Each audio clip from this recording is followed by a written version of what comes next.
Peace.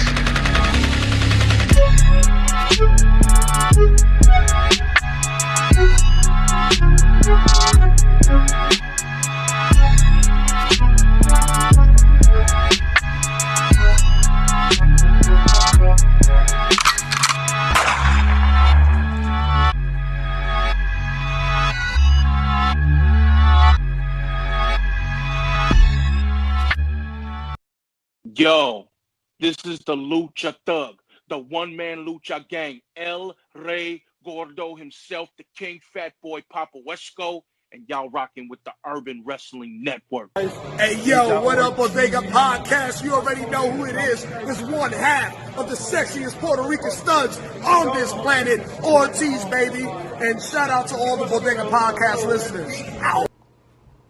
This is Agatha Carter, and you're watching the Urban Wrestling Network. What's really hood, ladies and gentlemen? It's the OG Boricua Dandada.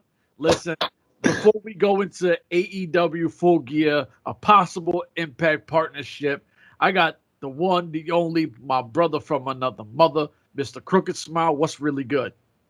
Doing great, man. You know, living life, you know, especially with work now, like we were just briefly talking about, like, it's getting up there in hours, man. So, you know, I'm still trying to work in the pod, obviously, you know, because the pod is the side, technically second job. So it's definitely going to be there. And real quick, before we go into Impact and everything else like that, I do have to get something off my chest. There's a certain somebody who had shit on a certain title in a company that I hold very near and dear to my heart, that I've held it 4 times. And now that they've won it, they acted like it's a prestigious title. I just don't know how you can shit on a title and say it's worthless and everything else like that, and talk the shit that you did about it.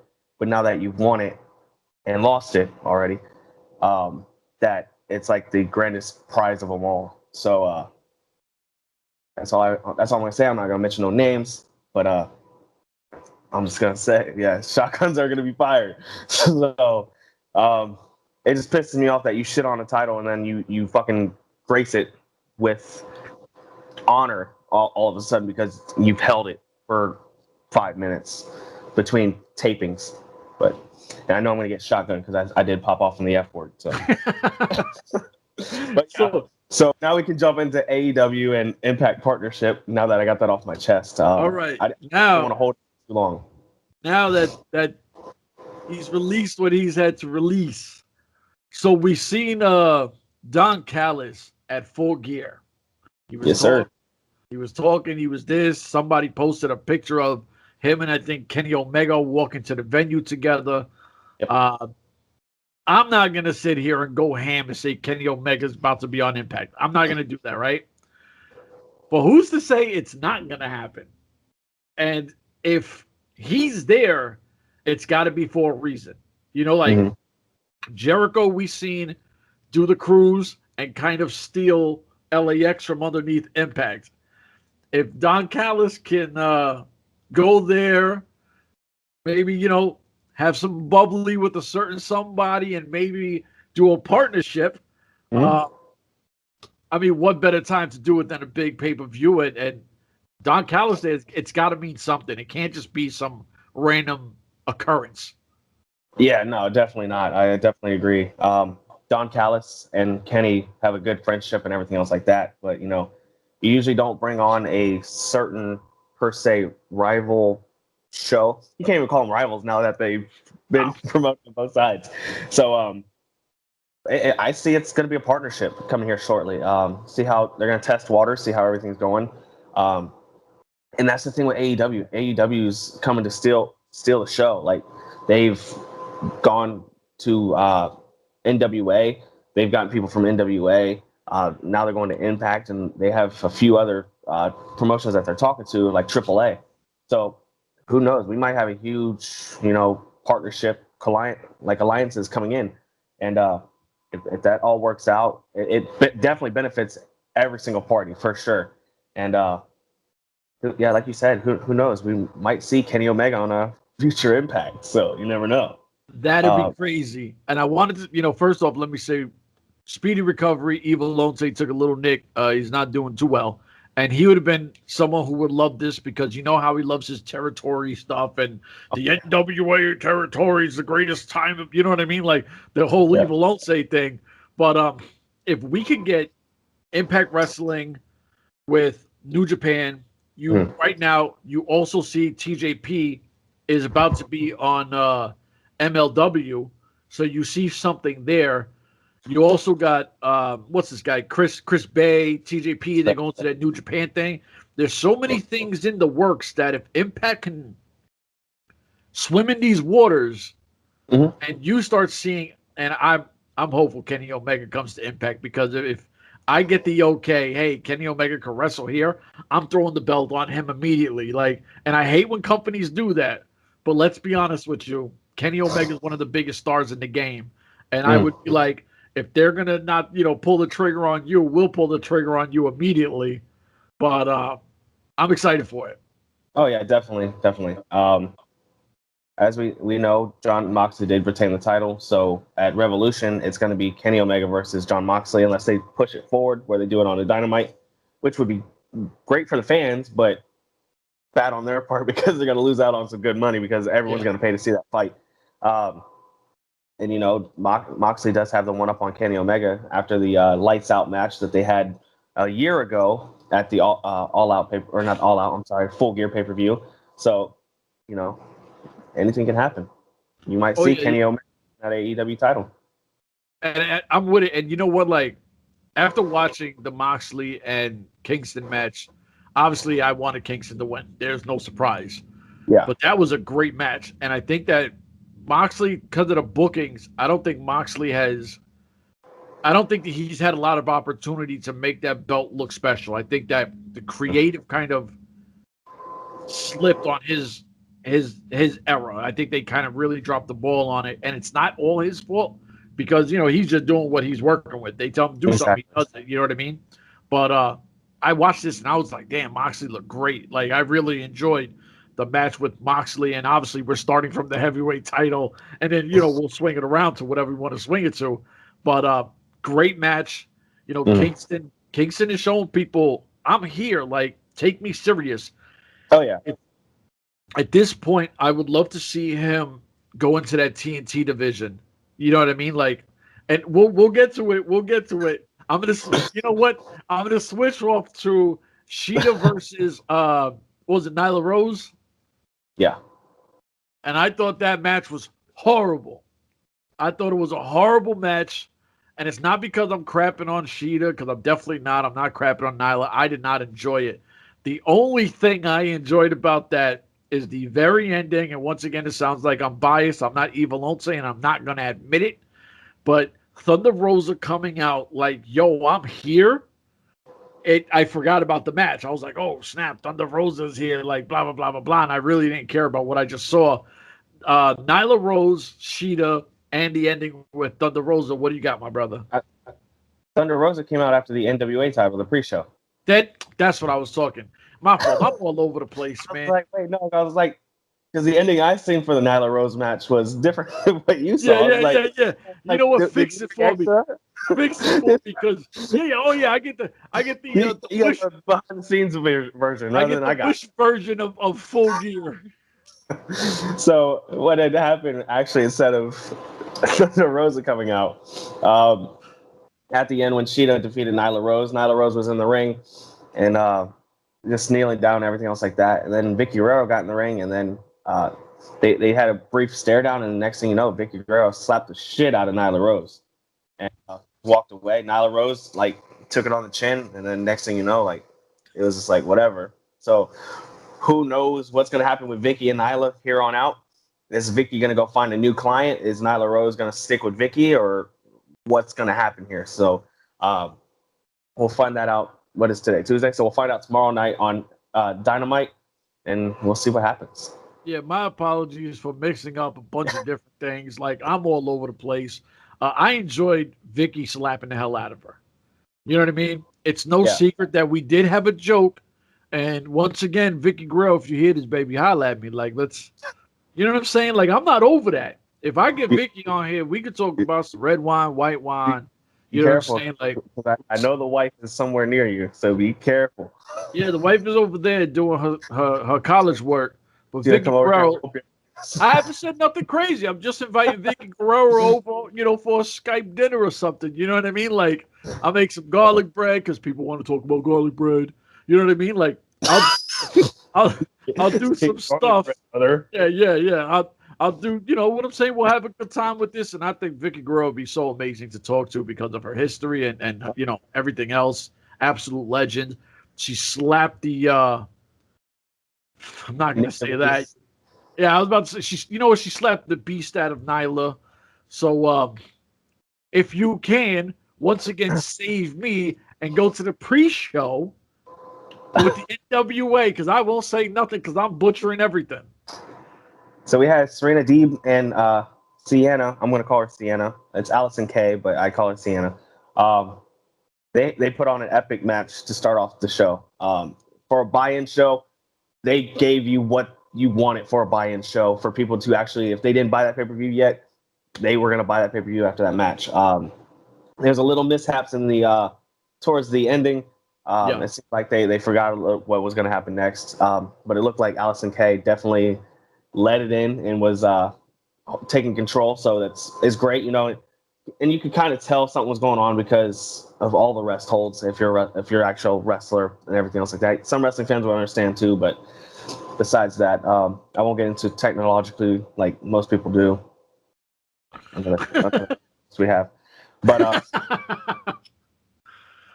yeah. So all in all, other than that, it was a great match. And then at the end of this one, Thunder Rosa came out and pretty much had a stare down with Serena Deeb, and you already know there's going to be a rematch either on primetime TV with NWA or it's going to happen on AEW. If NWA is smart, put it on national television with AEW, and it puts more eyes on you. Thunder Rosa obviously is definitely a national TV person, so it'd be smart. I completely agree with that entire statement because I knew who Thunder Rosa was prior because I'm a big NWA fan. I love what they were doing, and I seen her work, and I was like, wow, Thunder Rosa's the truth. Thunder Rosa was killing it, and you didn't really see any of that big buzz. When she popped up on AEW, Thunder Rosa's value went to another level. Yeah. You know what I'm saying? So if you're smart, you put Thunder Rosa there. I don't know. There's a lot of speculations that she's a free agent. I don't know. But what I will say, if you still have her fighting and technically during your belt and promoting your company, if you're doing it on AEW, not only are you getting that AEW fan base, you're also doing your own fan base, and you're making that belt look so much better. If Deeb is in your company, and she's obviously doing both AEW and NWA, you're just making that belt look more and more special. You know what I mean? Like, you're building that up to another level, and I'm not taking nothing away from NWA, but it's definitely because of AEW. Like, let's just be honest. You know what I'm saying? Like, so I definitely agree with you. I would love to see them keep using that platform and growing it. To your guy, Cody Rhodes or Cody, and then he could finally be Rhodes or whatever it might be. Cody Rhodes, finally. Now that he's got the legal injunction, or now that he's got all the legal stuff out the way, he can now legally own Cody Rhodes.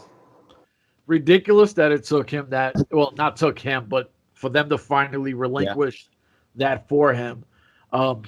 Cody versus Darby. Now, I enjoyed the match. I will not lie to you. I did not care who won. I'm not a fan of either guy. They both can wrestle. It's not me saying that both of them are bums. Darby Allin finally gets the W for a belt. I know you're excited. And I was like, I gotta have Crooked on. So, because if I do it, I'm just gonna skip over it and be like, yeah, Darby won. All right, what's next? Yeah. So at least I have you on to give this its proper justice of Darby Allin finally winning. What do you got for Darby Allin? How much time do we have? Because I can take a good look. I can just break down the entire match. Whoa! It was a great match. Like you said, I love the match. I would give it 4.5 stars out of 5, if anything. Because, like, there could have been a little bit more in there, but, all in all, it was a great match. From beginning to end, I love how Darby came out, with the car and everything else like that, and smashed the window, everything else like that, pretty much making a statement like, hey, I'm here to stay and everything else like that. Cody basic entrance, as he normally does. I did love the little. I did love the beginning where the announcement where Justin Roberts, we all had a feeling as wrestling fans after we heard that the whole case was done. Was Cody going to use Cody Rhodes or whatnot? So like, I know most of the ARW fans and Cody fans were like sitting on their TVs like, is it going to be Cody Rhodes tonight or is it going to be Cody? So like everyone was like in anticipation, and once the announcement was made, it was Cody Rhodes. Even the fans there got excited, saying pretty much chanting Cody Rhodes and welcome back per se, because he got his name back. So besides that, into the match, I loved how they worked old school wrestling, how they worked a body part and they stuck with it. Cody got to Darby's arm and just stuck with it after he launched him onto the ring, to the ring stage, and Darby had his issue with his arm at that point. Cody stuck on with that arm. Darby sold the hell out of it, made it look amazing, and just how Darby won the match, how he got the quick roll up to win it all, was amazing. Because it takes nothing away from anybody. It doesn't make Cody look bad now that Darby beat him by something big, and it doesn't make Darby look over too strong. I just love how they worked everything, and then I'll give a huge shout out for that. The Cody's finish. I forgot the name of the Cody's finish. Oh, I don't remember the name. Damn. But when Cody hit his finish off the the Avalanche Crossroads, when he hit that, bro, oh my goodness, like I thought it was it right there. I thought it was done. And Darby kicked out. I was like, there's no way that they just had Darby kick out of that and they're not gonna have Darby win. So at the end of the night, Darby finally won. Well, true deserved. And at the end, then we had Ricky Starks and Brian Cage take out Darby. You know what? I love Ricky Starks. I'm a Ricky Starks fan. I don't like Brian Cage. That's not a surprise. My beef is I felt like Cody still took, and I posted this in our brand new chat, our Facebook page. I felt like Cody Rhodes took kind of the moment away from Darby by him dropping on his knee and like, here you go, presented the belt. Like, it doesn't have to be all about you. You know what I'm saying? Like, I don't feel like I'm 50-50 on it. I feel like you a little bit, but I also, if you look at it, it's kind of Cody passing the torch, saying like, here, you know what? And he said it numerous times. He's like, the rookies are no longer rookies. They are stars. Yeah. So it's like he was taking the belt and like honoring him, like, hey, you've busted your ass for us for the past almost going on second year now. And, everyone's doubted you. And now you are the face of TNT. You are the face of TNT. You are the face of AEW per se. So it was kind of like an honoring moment, but still, like, I see where you're coming from, where like it was too long per se. But definitely huge accomplishment for Darby. I'm very happy for Darby. I trained with Darby before, and it's definitely well deserved. He definitely deserves it. I'm proud to see that he's got that title. Hopefully, they let him keep that title for a little run, if anything. I don't want to see him drop it out of, I don't want to see him drop it quick. But no. I don't think that they're going to do that to him, especially with the honoring that Cody did and everything else like that. I don't see it happening. It'll be an injustice to just take it away from that fast. It would make no sense that you build that up and then all of a sudden whatever comes up takes it from him. That'd be ass. Yeah. Like, I'm not feeling that. Let Darby, even if you want to do something short, like give him 2 pay-per-views, at least give him 2 months where you see what he does, how the fans project to it and everything else. Give him his opportunity, because this is the first time he's got that opportunity with the company. So let him get his due. Definitely, I agree. Now to one of my least favorite tag teams of all time, the Young Scrubs versus FTR. I was not impressed. I know they say one of the Young Scrubs was hurt, and So Matt Jackson. Matt Jackson. So Yes. I know that obviously the Bucks, who are a very spot heavy tag team, are going to be a little limited because of Matt Jackson being hurt, and I don't want to see anybody hurt. So I get it. I don't know. I watched this, and obviously it's two tag teams I don't care about, and I thought it was decent, but I just was like, damn. Most of the pay per view, I thought this was my least favorite match of the night. I liked it. I'm not too overzealous on it because I'm not a huge tag team type person, but I liked the match. It was good. It's a little too far overdrawn, but due to two different promotions, that couldn't happen. But they made it happen within the time that they could make it happen, and I still thought it was a great match, even though it's still long overdue. But it was still a great match in my eyes. And I don't know if it was just him selling it or if he was actually legitimately hurt. Normally you wouldn't attack the leg that is actually hurt, but he did. So it was kind of like, Yeah, what's really going on here? But I wouldn't say that he's not injured because he's mentioned it a lot. He's mentioned it on podcasts and everything else like that he is like legitimately injured. So kudos to him, working injured and everything else like that. Partially torn ACL, MCL, and everything else like that. Like that ain't no easy joke. Like that's a severe injury, and for him to have a 30-minute match, if not longer, and do all the shit that he did, amazing. Like I definitely deserves the tag titles after that. I think it was a good match, great match, right in between good and great. Okay, that's fair. That's fair.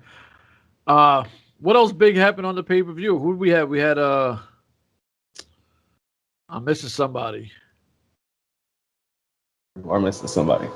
Well, no, I mean you had Hangman versus Kenny Omega. Kenny Omega obviously goes over. I thought that was a really good match.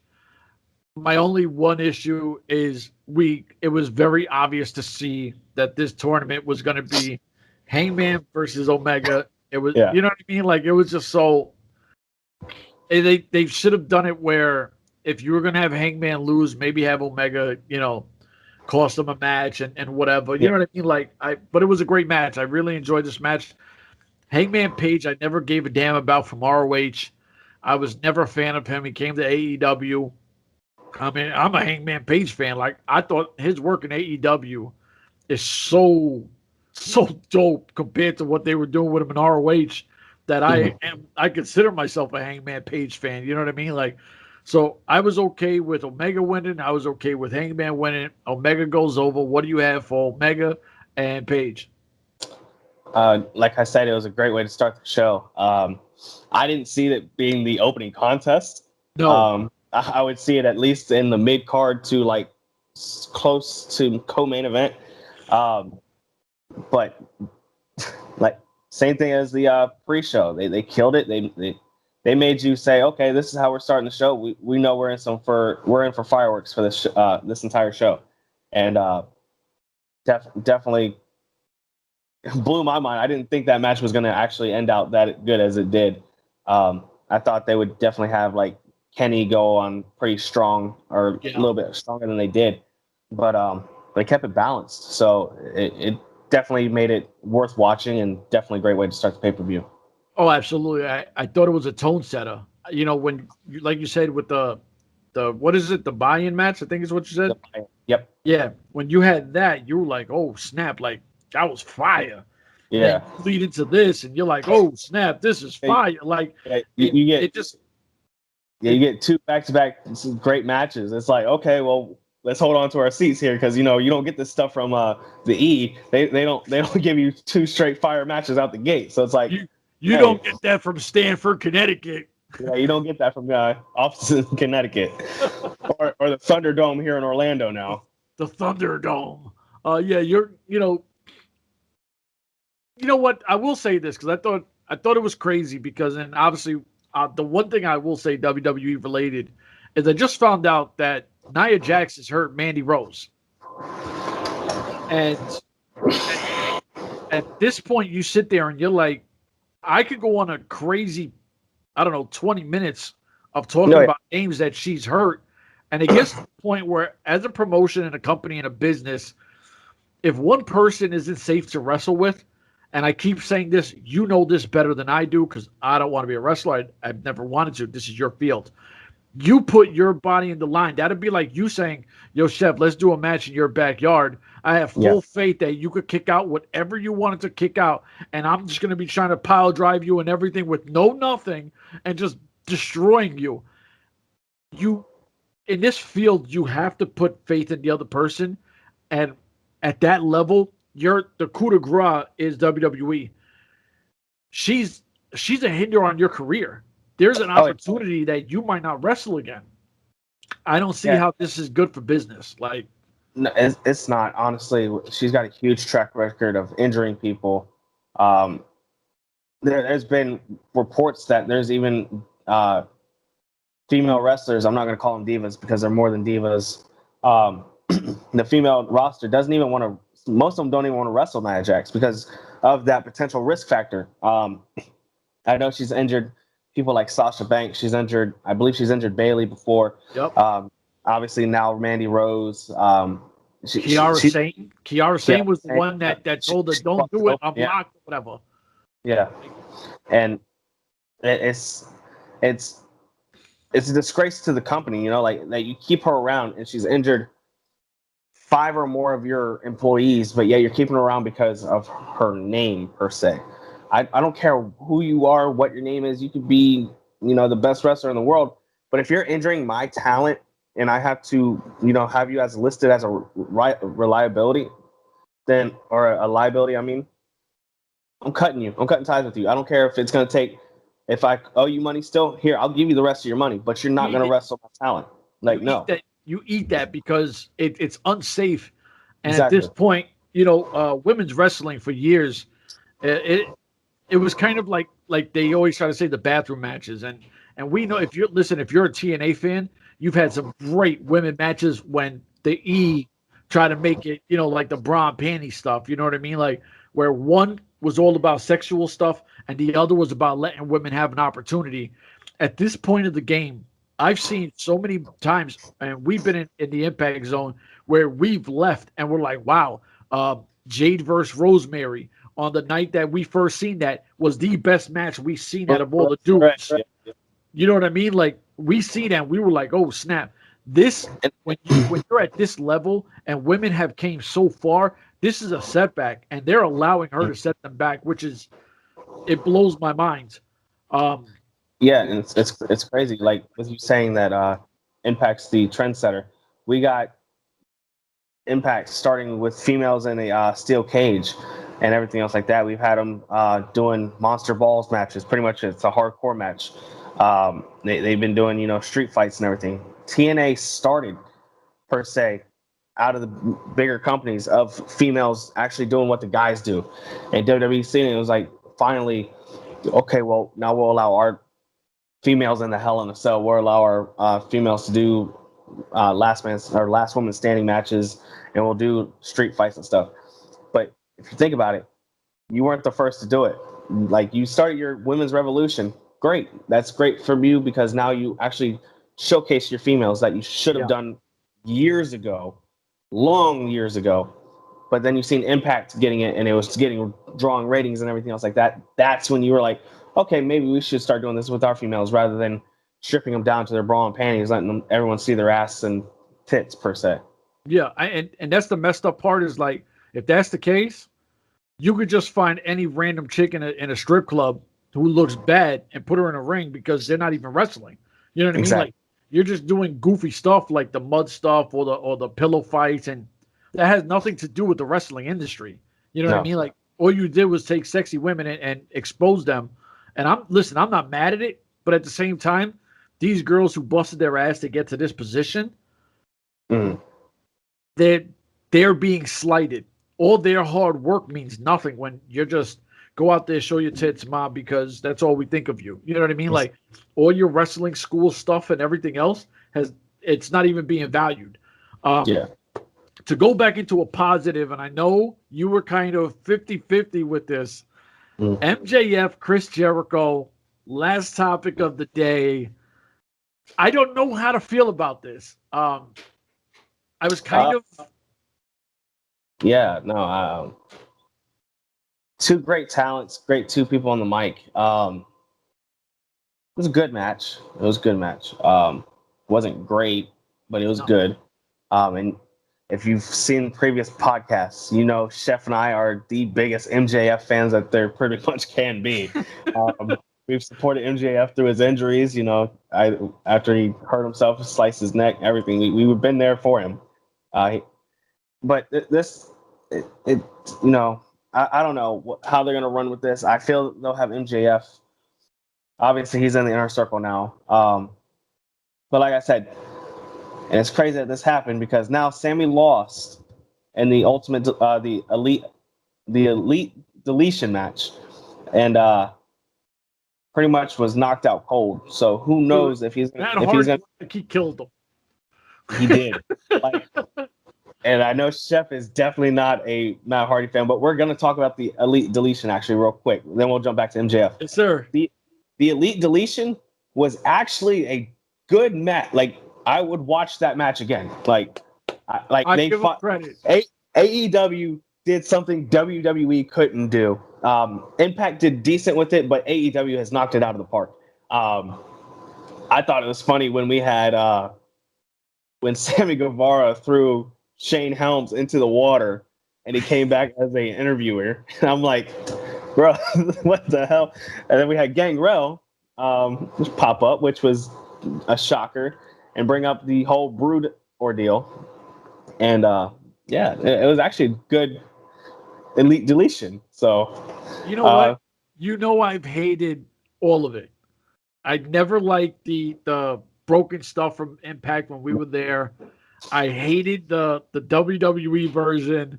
Oh yeah. AEW I was kind of on the fence with, you know, because even I'll admit when he was in the water and he was coming up and doing things when he was fighting Santana Ortiz, I laughed at that. I was like, all right, Matt, you got me.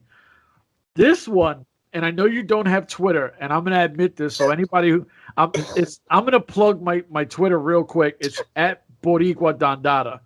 And after watching this, I actually tweeted Matt Hardy like, yo, Matt, I know we don't really mess with each other because we really don't. But I was like, you killed it, and I enjoyed this, so thank you very much. You know what I mean? Like, I had to. Did he retweet it? I did. I'll screenshot it for you. He retweeted or responded back at all? He liked it. He liked it. Wow. Yeah. We might see Chef and Matt Hardy actually becoming friends here. We never know. So it's 2020, everybody. Anything could happen. Anything can happen. So, you know, I just wanted to give him his props because I'm one of the people that don't like the broken stuff. And yeah, no. I really enjoyed this. Yeah, no, it definitely caught my eye. And I think one of the other funnier moments was when Matt Hardy picked up the fireworks and started shooting the fireworks. And then they went into like a war type thing, and Matt Hardy actually laid down like he was actually like shooting the gun, just shooting. And I'm like, what is cool? And lost you. We back? We good? Yeah, we're good, brother. I don't know. It like froze on us, so I don't know what happened. But yeah, like I thought it was a good match. And so we'll flip back to MJF real quick. MJF and Chris Jericho. It was a good, okay match. I won't say great, like I said. And now that MJF's in the inner circle, Sammy lost. I already mentioned this. I think Sammy's going to be taken out. So I'm gonna kind of piggyback on the show you did with Butcher, who definitely Butcher is our UK family.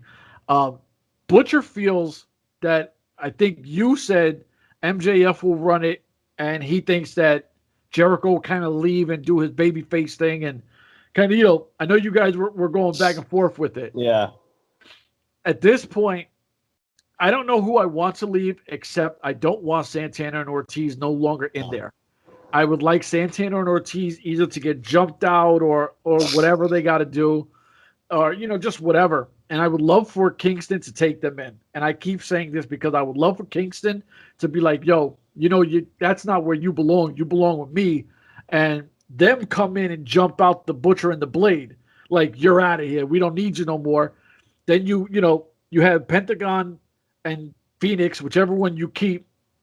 They go into a solo. So now you have your two solo guys in Kingston and Pentagon Jr., and then you have your tag team, and the family all of a sudden becomes a serious stable. That was what I would like. That's what I would like. And I would agree with you on there. That would be great. That'd be great stable right there. Yeah, and for the one female, and I know you said we don't know what the thing's going to happen with Vicky Guerrero. I would love for Vicky Guerrero to kind of bring in Thunder Rosa and turn like heel. I want to see heel Thunder Rosa, not the smiley good girl that we've seen. I want to see Vicky Guerrero piss people off because, let's face it, anytime she does that, excuse me, it annoys the hell out of anybody. Like, if you're a wrestling fan, as soon as you hear it, you're like, oh my God. This, damn, you know what I mean? Like, here we go. Yeah, exactly. Yeah. And if Thunder Rosa starts physically dominating women because she does do MMA and everything else, all of a sudden you have someone you could not like. You know what I mean? You're like, if you're a Sheeta fan and she runs through Sheeta or Britt Baker or, she just beats the shit out of Rebel, which I know you have no problem with.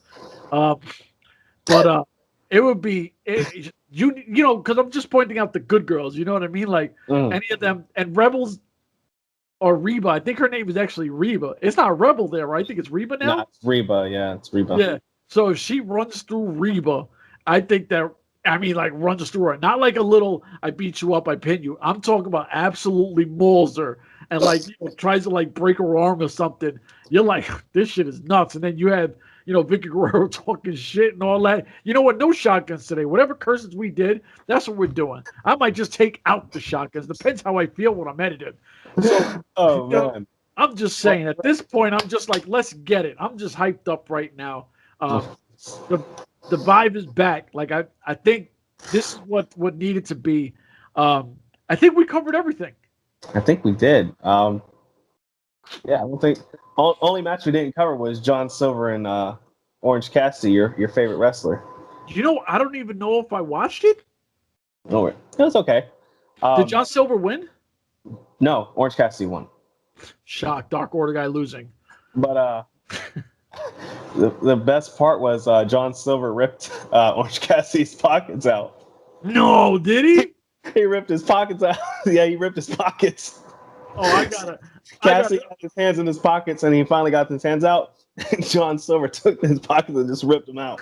and started eating them for some odd reason, but I don't know. But still, it was funny. Like, just to see his pockets out.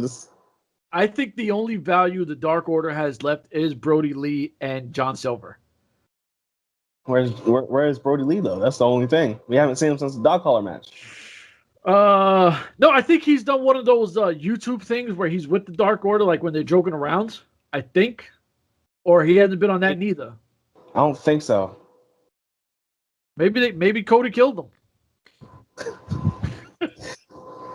Maybe. Who knows? I have no idea. You know what? I think we touched everything. Are we missing anything? Like, did anything happen in Impact or? I don't think so. But Impact's tonight. You know what? It is tonight. Today's Tuesday, so that means I got to jump off of here. I'm gonna do my solo Who Shot Ya, Johnny Bravo, because these guys, I'm gonna tell you, I'll say it on here that they don't care. But if you seen how Evil Once and Crooked, when I was like, yo, guys, I hate doing goofy things or gimmicky stuff. I really want to touch this. And they were like, nah, we ain't even, why? And I was like, wow, like, all right, guys, like, I guess I'll do these by myself. So they have zero interest in who shot Johnny Bravo. They don't care who shot Johnny Bravo. Whoever did, thank you. That's all I got to say. Yeah, I think your pick was Taya and his pick was Rosemary. Oh, okay. Yeah, something. Maybe he said something about her. Huh? I'll give Johnny Bravo credit though. He came from a shitty referee to a shitty actor, so step up. But congratulations. You know what? On that, before we go into the plugs, is www.urbanwrestlingnetwork.com. You can find us. Shout out to B Dollar. As soon as Evil Once's old ass figures out how to put his channel on our network, He'll definitely have his stuff. He talks WWE. He talks mostly SmackDown, Raw. I think he did AEW, and I think he touches everything. I think this dude just, B Dollar is part of the family. Got Maximum Wrestling World Order. He's part of the family. Everybody gets a little plug today. Please let them know how to find you.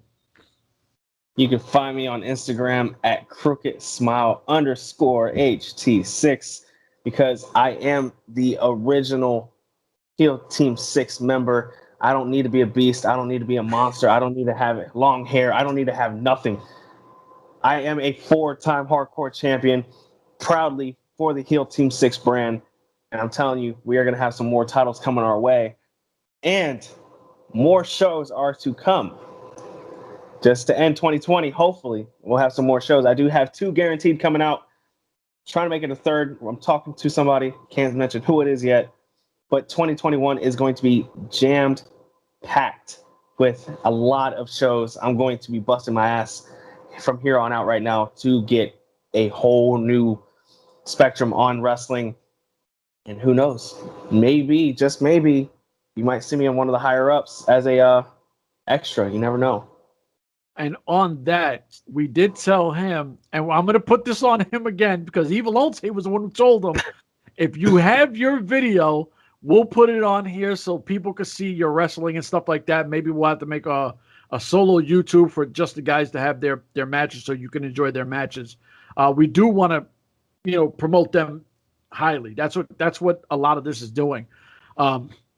He's also Sean Hawley 6, right? Or is it Sean _ Sean Hawley _6. Yeah. All right. His name should just pop up. Don't worry about the under 6. It's the number 6, not SIX. Just the number 6. All right.